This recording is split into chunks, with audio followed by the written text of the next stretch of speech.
Good evening, ladies and gentlemen. This is BestInSlot, and tonight I'm going to give you what is hopefully the ultimate guide to installing and editing Jurassic Park Operation Genesis to make it how you want. I get a lot of comments about this. Now, I have done a couple of modding guides before, how to install specific mods, but I didn't really go into depth in the .ini stuff, and this is the notepad files that basically govern so many different aspects of how your game functions. The idea, guys, is that this is the last guide I ever have to make for JPOG. This should be the last guide anyone really needs in order to set JPOG up in the way that they would like. So let me know in the comments if you have any questions at all. I'll be happy to try and answer them, but hopefully this is everything we need. Let's get going. So you should have yourselves JPOG, and it should be installed like so. You will have a screen something exactly like this. I've installed it into my games folder, but maybe it'll be in Bluetongue software. It can be installed anywhere. There are multiple ways online to get JPOG. I'm not going to link them down below for obvious reasons, but at the end of the day, the publisher and developer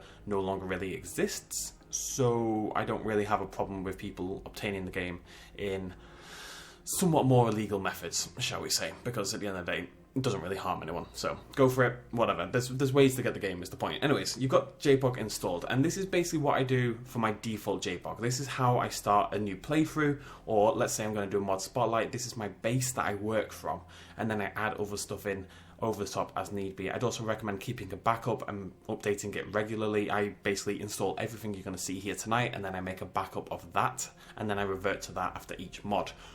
So let's get going. The first thing you're going to want is the DJE mod. Let's open that up.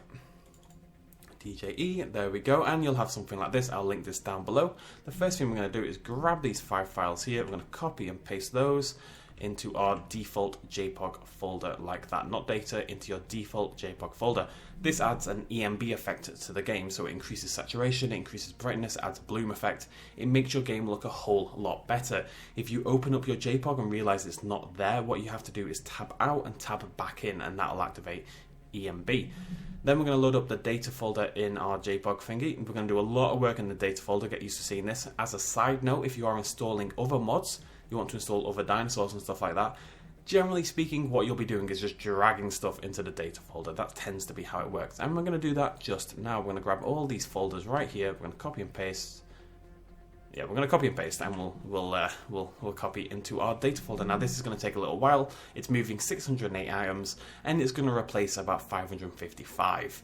DJE for me is the most important JPOG mod in the world, though, so make sure you do it. I'll link it down below, like I say. It really modernizes how the game looks. It's going to give us great grass textures. It's going to give us great sky. Oh, yeah. Replace those 276 files. It's going to give us great textures everywhere. It's going to make the default dinosaurs look a whole lot better. Unless your PC is an absolute potato, because this will make JPOG a little bit harder to run, a little bit more intense to run, I would recommend pretty much everybody who plays JPOG to have DJE installed. Whoever invented it is a genius. Now, we are done with this DJE mod on the right. Let's get rid of that.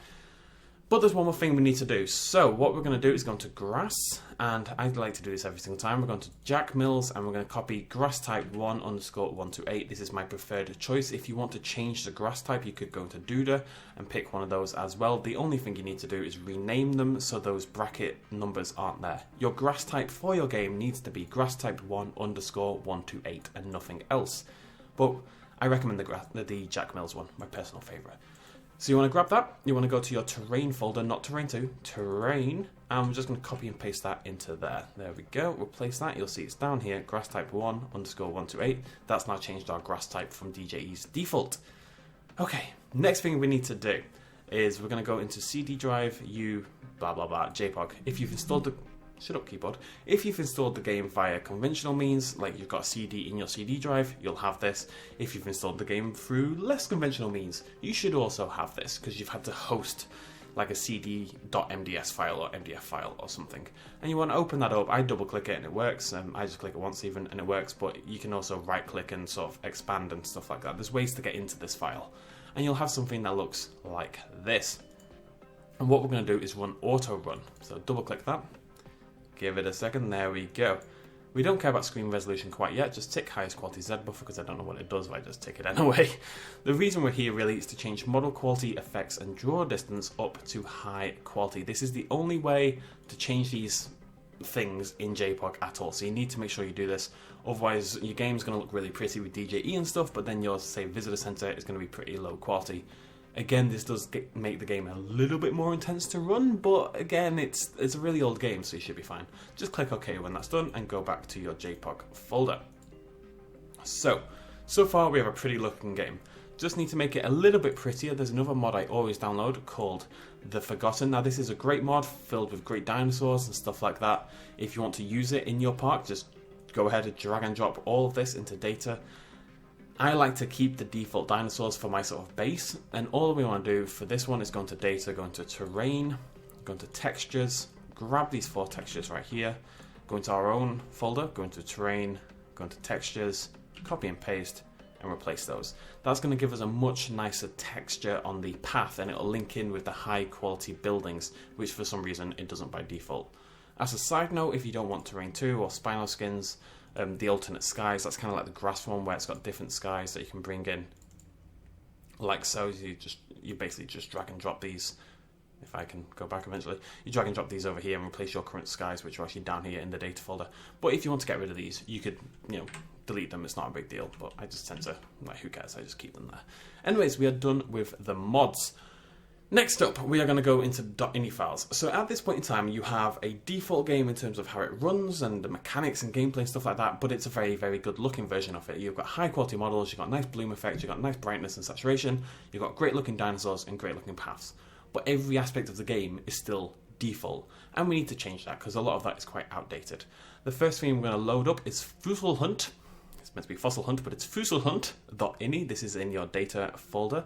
It is worth noting you want to set these to open in Notepad when you get the option, and also that you will need administrative capabilities in order to edit a lot of these files. Anyways, you're going to open this up. We're going to look. It's by Alan Weeks in 2002. It's quite exciting, right? You're going to scroll all the way down, and you'll get something like this. And the one we're going to focus on is right here, the Windows and Xbox builds. So the first thing you want to do is change max chosen to 9. This is the maximum number of dig sites available to you in the game. And if you wanted to, you can leave that there, and now as you progress through the star system in this game, you would unlock all of the dig sites.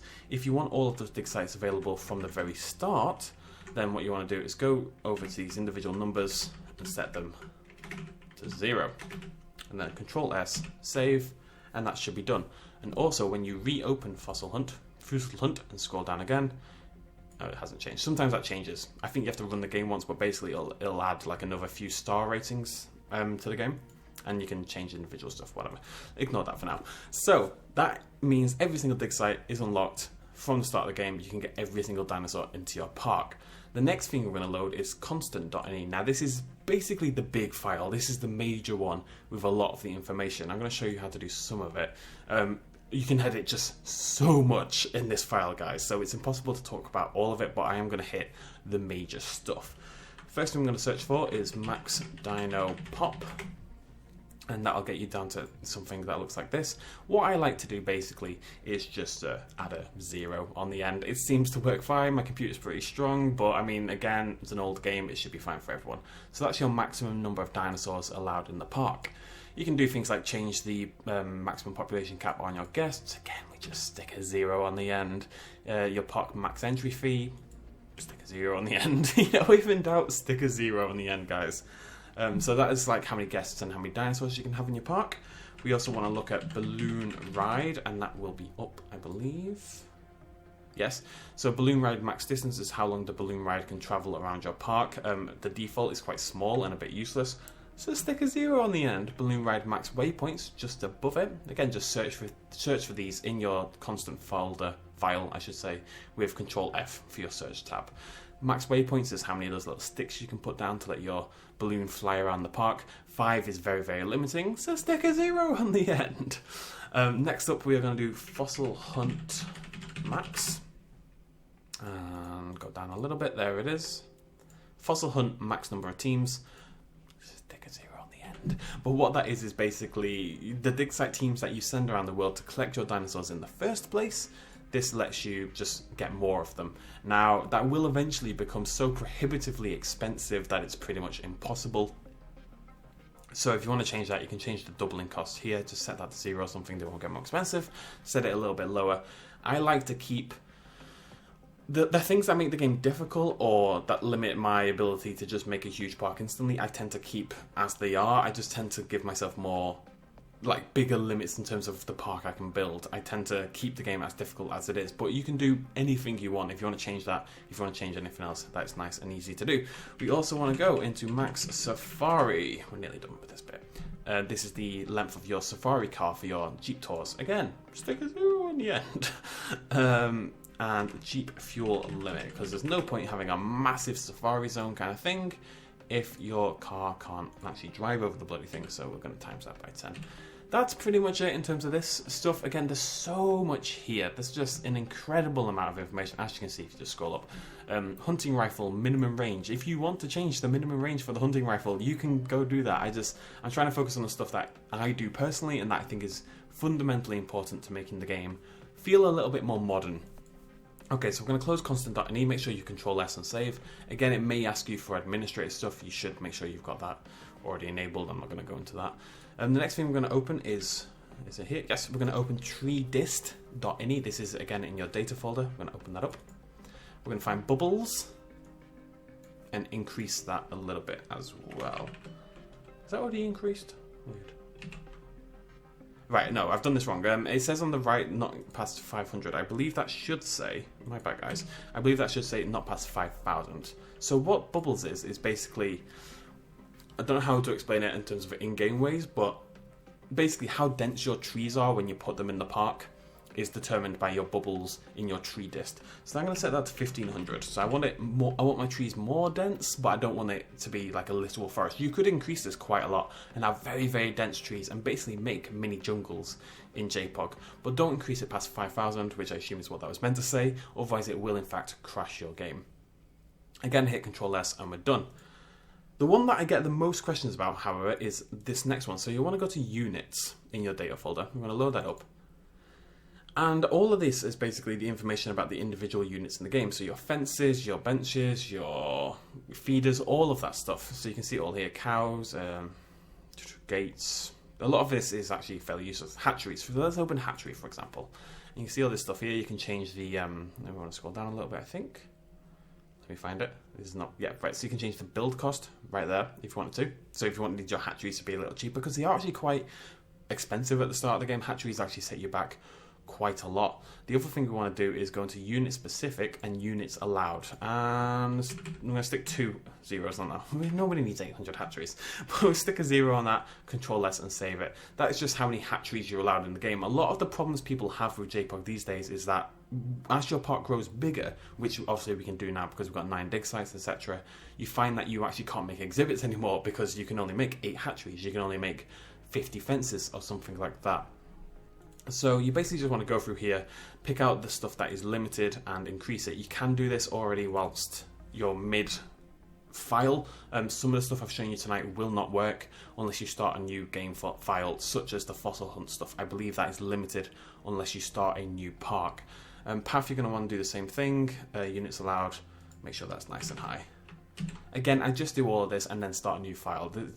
Messing around with it mid-game is a little bit messy. I believe it does work for the item limits. I think I've done it before, but I don't want to like say 100%. The important one and the confusing one is all these down here at the bottom as well. The WT1, WT2, WT3. These are your fences, your light, medium, and heavy fences. I don't know why there's 4 folders for it. I really don't. 4 files, but you do have to go into every single one of them and change the number of units allowed. So this is your light fence here. You want to change these 4 configurations. This is your medium fence. This is your heavy fence.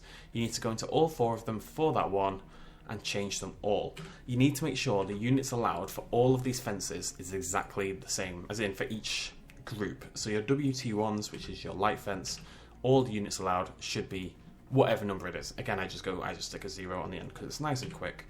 And 6,000 tends to be enough. And you want to do that for this one, you want to do that for that one. That'll give you all the fences you want.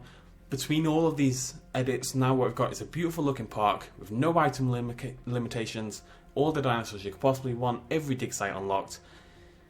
And we're pretty much done. That is, for me, the perfect way to get the game set up. All I'd have to do now is go through and change the limitations on a few more random items, park entrances, the other fences, benches, just random stuff like that. And other than that, guys, it's pretty much done. This is how I set my JPOG up each time. If I then wanted to install a new mod, I just drag and drop it into the data folder.